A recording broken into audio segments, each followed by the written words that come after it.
Welcome to G3 media speed news. TDP MP Kesineni చిన్ని media ముందుకు వచ్చి ఇటీవల ఉత్పన్నమైన ఎమ్మెల్యే టికెట్ 5 కోట్లకు అమ్మకంపై తన స్పందన తెలిపారు.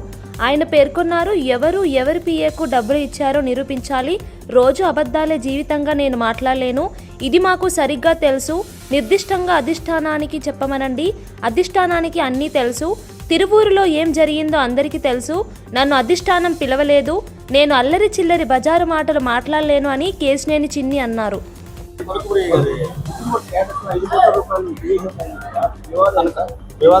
ఏపీఏ ఎక్కడ ఏ డబ్బులు ఉంటే చెప్పలే. నెంబర్ 1. రెండోది, నా క్యారెక్టర్ మీ అందరికీ తెలుసు. నా సంగతి మీ అందరికీ తెలుసు. నా నియోజకవర్గ ప్రజలకు తెలుసు.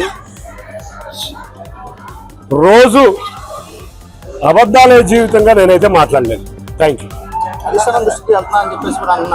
ఇష్టాలు అధిష్టానం తెలుస్తుంది కదా. అధిష్టానానికి అన్నీ తెలుసు. అధిష్టానం నిర్ణయమే. నేను కరుడు కట్టిన తెలుగుదేశం వాదిని. చంద్రబాబు నాయుడు గారికి, లోకేష్ గారిని నేను ఏ రోజు విమర్శించను. నా కళలో కూడా విమర్శించిన వ్యక్తిని కాదు. పార్టీలు మారి, రంగులు మారి,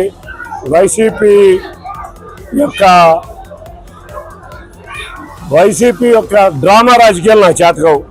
నేను ఉంటే తెలుగుదేశంలోనే ఉంటా, తెలుగుదేశంతోనే ఉంటా. తెలుగుదేశం అధిష్టానం ఏది ఆదేశిస్తే అది చేసే వ్యక్తిని కాబట్టి నేను ఏంటో తెలుగుదేశం నాయకత్వానికి తెలుసు, తెలుగుదేశం కార్యకర్తలకు తెలుసు.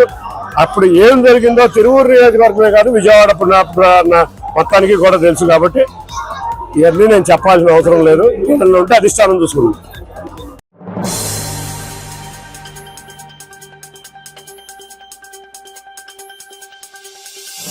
రవాణా శాఖ మంత్రి రాంప్రసాద్ రెడ్డి ఇటీవల జరిగిన బస్సు ప్రమాదంపై మీడియాకు వివరాలు తెలిపారు. ఆయన చెప్పినట్టు, మా ముందు ఉన్న తక్షణ కర్తవ్యం ప్రయాణికులను గుర్తించడం. తెలంగాణ, కర్ణాటక రవాణా శాఖ మంత్రులతో టచ్లో ఉన్నాం. బాధిత కుటుంబాలకు ప్రభుత్వం అండగా ఉంటుంది. ప్రమాదానికి గురైన బస్సుకు ఆల్ ఇండియా పర్మిట్ ఉంది.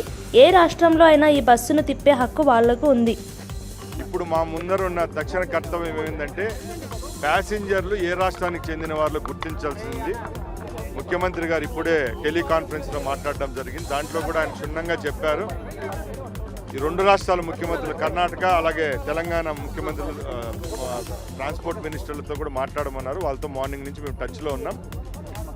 40 మంది ఎవరైతే క్షతగాత్రులు అలాగే చనిపోయిన వాళ్ళ గురించి బేసిక్ రిపోర్ట్ ఏదైతే ఉందో వచ్చే 2 గంటల్లో మాకు అందుతుంది. కాబట్టి తప్పకుండా ఆ కుటుంబాలను గుర్తిస్తాం. వాళ్ళకు ఈ ప్రభుత్వం ద్వారా ఏవైతే చేయూత ఇవ్వాలనుకున్నా ఇచ్చేదానికి సిద్ధంగా. ముఖ్యంగా నేను ఒకటి చెప్తున్నానండి, అది చాలా తప్పు. ఈరోజు ఏ బస్సు అయితే యాక్సిడెంట్ అయిందో ఇది all India permit tourist bus అండి. ఈ బస్సులు చట్టపరంగా ఏ రాష్ట్రమైనా తిరిగేదానికి దీనికి హక్కు ఉంటుంది. దీని రికార్డ్స్ కావాలంటే మేము ముందర ప్రొవైడ్ చేస్తాము. ఇది ఆల్ ఇండియా పర్మిట్ ఉండే రాష్ట్రాలు డామన్ అండ్ డైలో రిజిస్టర్ అయిన బస్సు. ఈ బస్సు ఎక్కడైనా తిరగచ్చు. కేటగిరీలో క్వార్టర్కు ఇంత డబ్బని చెల్లించే విధానంలో ఉంటాయి. కాబట్టి వాళ్ళు ఎక్కడైనా ఈ బస్సును తిప్పే హక్కు వాళ్ళకు ఉంది. కాబట్టి ఈ రూట్లో తిరిగింది. ముఖ్యంగా దీంట్లో దాపరికం ఏం లేదు. యాక్సిడెంట్కి సంబంధించి డ్రైవర్ యొక్క నిర్లక్ష్యం.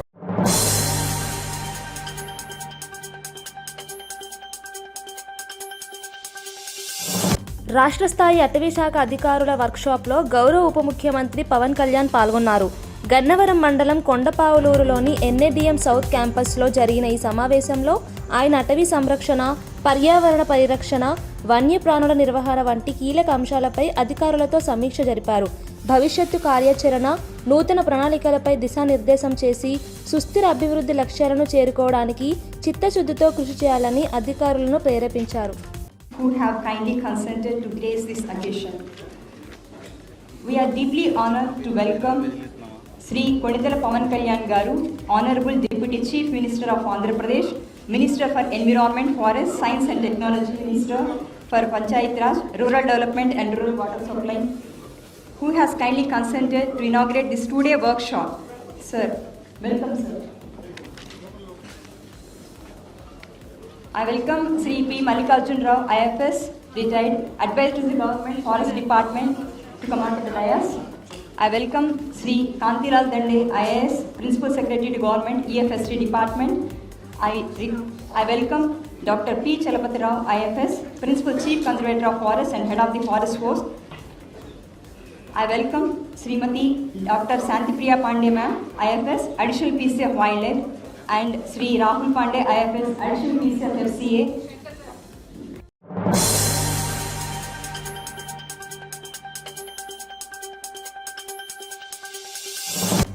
జూబ్లీహిల్స్ నియోజకవర్గంలోని యూసుఫ్గూడ డివిజన్ వెంగళరావు నగర్ ఇక్రిషాట్ కాలనీలో కాంగ్రెస్ అభ్యర్థి నవీన్ యాదవ్ కోసం మంత్రి Ponnam Prabhakar door to door ఎన్నికల ప్రచారం నిర్వహించారు.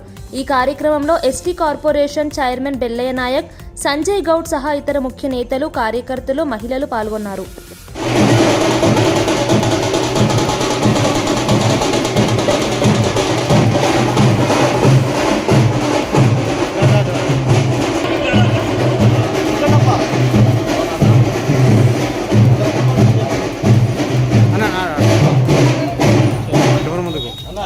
సార్ ముందుకు రాక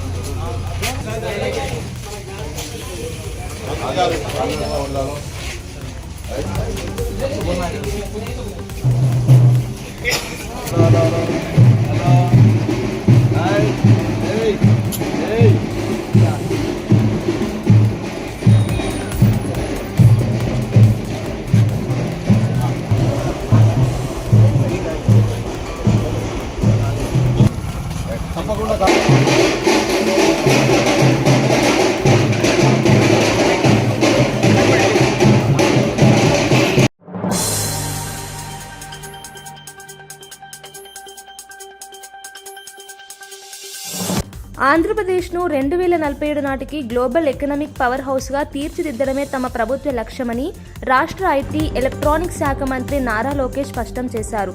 ఆధునిక సాంకేతిక ఆవిష్కరణలు, సుస్థిరమైన సమగ్రాభివృద్ధి ద్వారా రాష్ట్ర ప్రజలకు ఉజ్వల భవిష్యత్తును అందించేందుకు కట్టుబడి ఉన్నామని ఆయన తెలిపారు.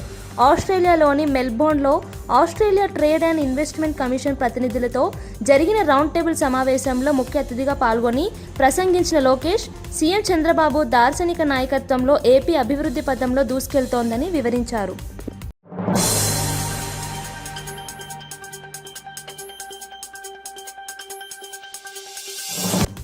తెలంగాణ ప్రభుత్వ విప్ బీర్ల ఐలయ్య ఇటీవల మీడియాకు వ్యాఖ్యలు చేశారు. ఆయన చెప్పినట్టు తెలంగాణ దళితులు, బడుగు బలహీన వర్గాలు ఓట్లు వేసి గెలిపిస్తే గతంలో కేసీఆర్ సీఎం అయ్యాడు.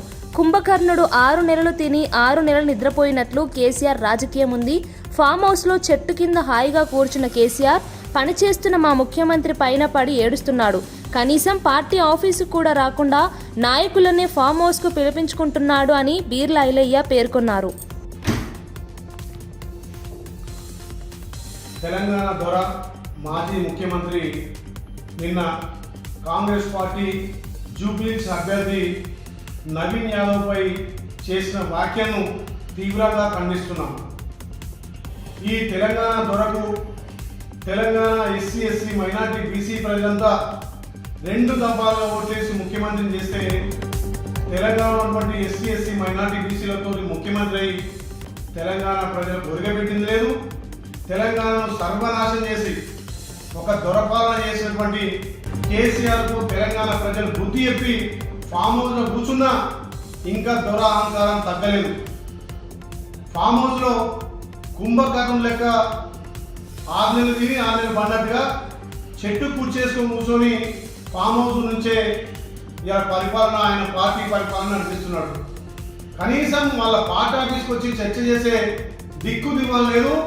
పార్టీ నాయకులనే ఫామ్ హౌస్ తీసుకొని ఫామ్ హౌస్ నుంచి నువ్వు జూబ్లీహిల్స్ అభ్యర్థి, మా అభ్యర్థి గెలుస్తాడని చెప్తున్నావు. అసలు మీ అభ్యర్థికి డిపాజిట్ అని వస్తుందా? ఒక బీసీ బిడ్డ, యాదవ్ బిడ్డ నవీన్ యాదవ్ కాంగ్రెస్ పార్టీ టికెట్ ఇస్తే ఇవాళ జూబ్లీహిల్స్ ప్రజలంతా కూడా బ్రహ్మరథం బట్టి సుమారు 70-80 వేల తోటి గెలిపిస్తామని చెప్పి జేజేలు పలుకుతుంటే మా నవీన్ యాదవ్, మా అభ్యర్థిని